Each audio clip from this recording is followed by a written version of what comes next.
There are so many tips and tricks on how to become more confident in public speaking. But if you do not understand this one concept, then all of those tips and strategies will not work. As an executive communications trainer, one of the most common questions that I ask is, how can I become more confident when I'm speaking?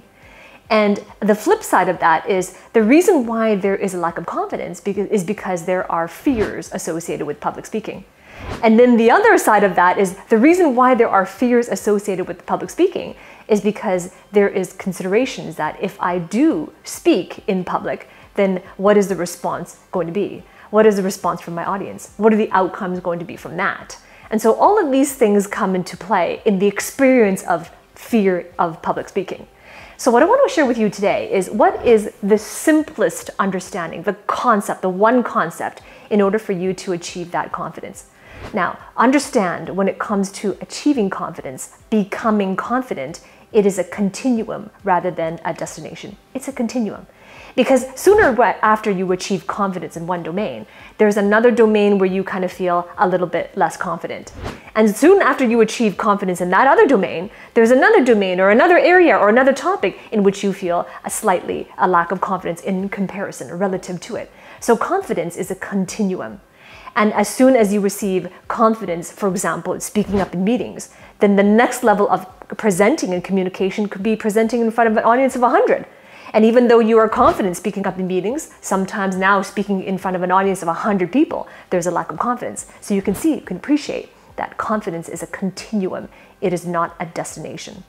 So if you're somebody who desires to achieve that confidence, it's important to understand the mindset that is required to become confident is that it is a journey and not a destination. If you have the concept that it's a destination, once you have arrived, I'll be confident in all domains, then understand that you're going to be disappointed.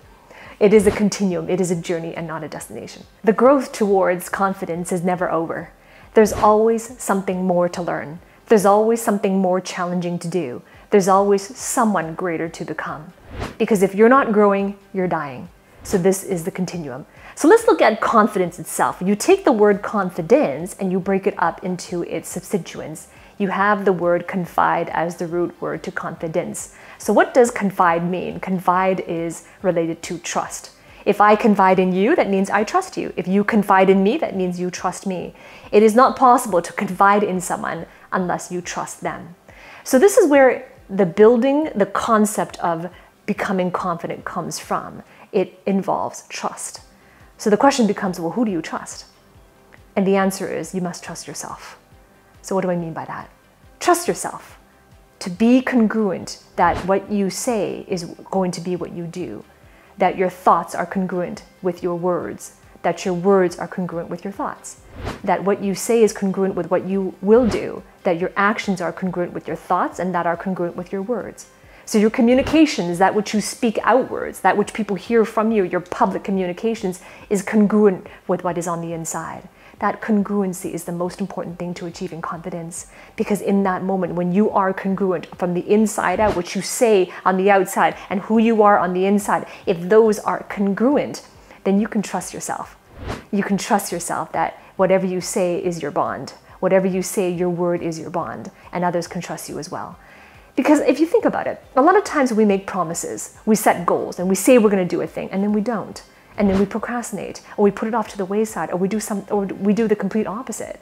And over time, when this happens, subconsciously we end up not trusting ourselves. We don't trust ourselves, whatever we set our goals to be. It's a subconscious thing, whether you're aware of it or not. So over time, when there is a lack of trusting in oneself and what we say, how we set goals, what we tell others that we're going to do, then that results in a lack of confidence.